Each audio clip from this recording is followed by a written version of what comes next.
Ukraine ਨੂੰ ਲੈ ਕੇ ਜੇ ਗੱਲਬਾਤ ਕਰਦੇ ਜਾਈਏ, ਕੁਛ ਜੀ, ਚਿੱਠੀਆਂ, ਲੈਟਰਸ ਰਸ਼ੀਆ ਦੇ ਫੌਜੀਆਂ ਵੱਲੋਂ ਖਾਰਕਿਵ ਜੋ ਟਾਊਨ ਆ, ਜਿੱਥੋਂ ਯੂਕਰੇਨ ਵਾਲਿਆਂ ਨੇ ਰਸ਼ੀਅਨ ਭਜਾ ਦਿੱਤੇ ਆ, ਜਿਹੜਾ ਉਹ ਟਾਊਨ ਨੂੰ ਇੱਕ ਵਾਰੀ ਆਪਣੇ ਕਬਜ਼ੇ 'ਚ ਲੈ ਲਿਆ ਸੀ। ਹਾਂਜੀ, ਤੇ ਉੱਥੋਂ ਚਿੱਠੀਆਂ ਜੋ ਮਿਲੀਆਂ, ਲੈਟਰ ਮਿਲੇ ਆ ਫੌਜੀਆਂ ਦੇ, ਉਹ ਬੁਰੀ ਤਰ੍ਹਾਂ ਡੈਸਪਰੇਟ ਹੈਗੇ ਆ। ਬਹੁਤ ਔਖੇ ਹੈਗੇ ਆ ਆਪਣੀ ਸਰਕਾਰ ਤੇ ਵੀ ਸਾਨੂੰ ਬਿਨਾਂ ਕਿਸੇ ਗੱਲ ਤੇ ਇਹ ਫਸਾ ਦਿੱਤਾ ਗਿਆ ਆ। ਸੋ ਇਹ ਉਹਨਾਂ ਲੋਕਾਂ ਦੇ ਮੂੰਹ ਤੇ ਵੀ ਚਪੇੜ ਆ, ਖਾਸ ਕਰਕੇ ਉਹ ਕਾਮਰੇਡ ਜਿਹੜੇ ਇੰਡੀਆ ਦੇ ਜਾਂ ਹੋਰ ਹੱਲਾਸ਼ੇਰੀ ਦਿੰਦੇ ਰਹਿੰਦੇ। ਦੇਖੋ ਜੀ, ਅਮਰੀਕਾ ਵਾਲਿਆਂ ਨੇ ਤਾਂ ਉਂਗਲ ਲਾ ਕੇ ਯੂਕਰੇਨ ਨੂੰ ਫਸਾਤਾ ਆ, ਤੇ ਹੁਣ ਦੇਖੋ ਯੂਕਰੇਨ ਛੋਟਾ ਜਿਹਾ ਮੁਲਕ ਐਡੀ ਸੁਪਰ ਪਾਵਰ ਨੂੰ ਕਿੱਦਾਂ ਭਜਾ ਰਿਹਾ ਹੈ, ਉੱਥੇ ਦੇ ਕਿੱਦਾਂ ਫੌਜੀਆਂ ਨੂੰ ਭਜਾ ਰਿਹਾ ਹੈ।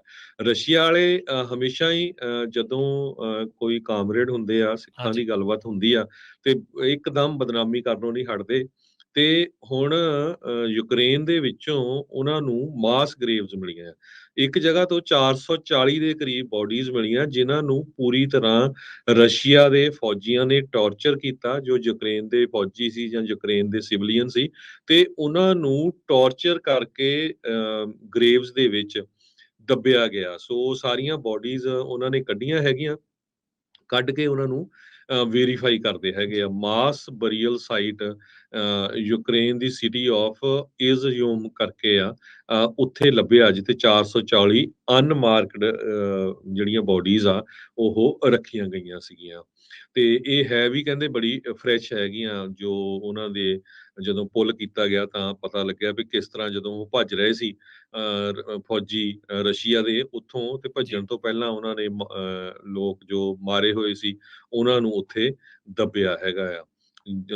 ਯੂਕਰੇਨ ਦੀ ਸਰਕਾਰ ਹੁਣ ਉਹਨਾਂ ਬੋਡੀਜ਼ ਨੂੰ ਐਗਜ਼ਿਊਮ ਕਰ ਰਹੀ ਹੈਗੀ ਆ, ਤੇ ਉਸ ਤੋਂ ਬਾਅਦ ਉਹ ਫੋਰੈਂਸਿਕ ਐਗਜ਼ਾਮੀਨੇਸ਼ਨ ਕਰਨਗੇ।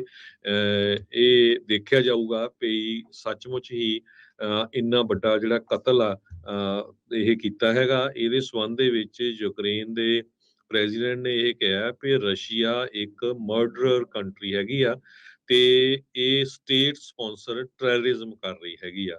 ਸੋ ਵਿਕਟਮਸ ਨੂੰ ਕੀ ਹੋਇਆ, ਇਹ ਹਜੇ ਤੱਕ ਕੋਈ ਕਲੀਅਰ ਹੈ ਨਹੀਂ।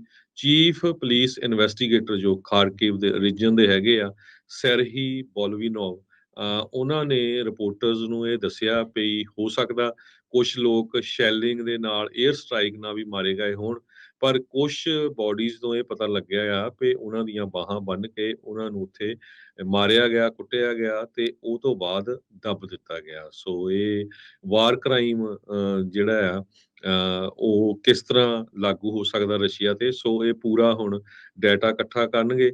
ਇਸੇ ਤਰ੍ਹਾਂ ਇਜ਼ਮ, ਜਿਹਦੀ ਪਾਪੂਲੇਸ਼ਨ 45,000 ਦੇ ਕਰੀਬ ਹੈਗੀ ਆ, ਉੱਥੇ ਉਸ ਟਾਊਨ ਨੂੰ ਵੀ ਯੂਕਰੇਨ ਦੀਆਂ ਫੌਜਾਂ ਨੇ ਵਾਪਸ ਆਪਣੇ ਕੋਲ ਲੈ ਲਿਆ ਹੈਗਾ ਆ। ਰਸ਼ੀਅਨ ਫੌਜੀ ਉੱਥੋਂ ਵੀ ਭੱਜ ਗਏ ਹੈਗੇ। 5 ਮਹੀਨੇ ਪਹਿਲਾਂ ਇਸ ਟਾਊਨ ਨੂੰ ਵੀ ਰਸ਼ੀਅਨ ਫੌਜਾਂ ਨੇ ਆਪਣੇ ਕਬਜ਼ੇ 'ਚ ਲੈ ਲਿਆ ਸੀ, ਤੇ ਹੁਣੇ ਕੱਲ ਜੋ ਜ਼ੈਲੈਂਸਕੀ ਹੈਗੇ ਆ ਉੱਥੇ ਦੇ ਯੂਕਰੇਨ ਦੇ, ਉਹ ਇਸ ਟਾਊਨ ਜੋ ਏਜ਼ੀਅਮ ਆ ਉੱਥੇ ਉਹ ਵਿਜ਼ਿਟ ਕੀਤਾ। ਉਹਨਾਂ ਨੇ ਆਪਣਾ ਯੂਕਰੇਨ ਦਾ ਫਲੈਗ ਆ ਉਹ ਵੀ ਉੱਥੇ ਚਲਾਇਆ ਹੈਗਾ। ਸੋ ਰਸ਼ੀਅਨ ਇਸ ਵੇਲੇ ਜੇ ਆਪਾਂ ਓਵਰਆਲ ਸਿਚੁਏਸ਼ਨ ਦੇਖਦੇ ਜਾਈਏ, ਰਸ਼ੀਅਨ ਫੌਜਾਂ ਉੱਥੋਂ ਭੱਜਣੀਆਂ ਸ਼ੁਰੂ ਹੋਈਆਂ ਹੋਈਆਂ ਹੈਗੀਆਂ। ਸੋ ਸਿਚੁਏਸ਼ਨ ਟੋਟਲੀ ਚੇਂਜ ਹੋ ਗਈ ਆ। ਜੋ ਇੱਕ ਟਾਈਮ ਤੇ ਕਹਿ ਰਹੇ ਸੀ ਲੈ ਵੀ ਅਸੀਂ ਤਾਂ ਪੂਰੇ ਦਾ ਪੂਰਾ ਜੀ। ਯੂਕਰੇਨ ਹੀ ਦੱਬ ਦੇਣਾ ਹੈਗਾ, ਤੇ ਹੁਣ ਰਸ਼ੀਅਨ ਫੌਜਾਂ ਉੱਥੋਂ ਭੱਜ ਰਹੀਆਂ।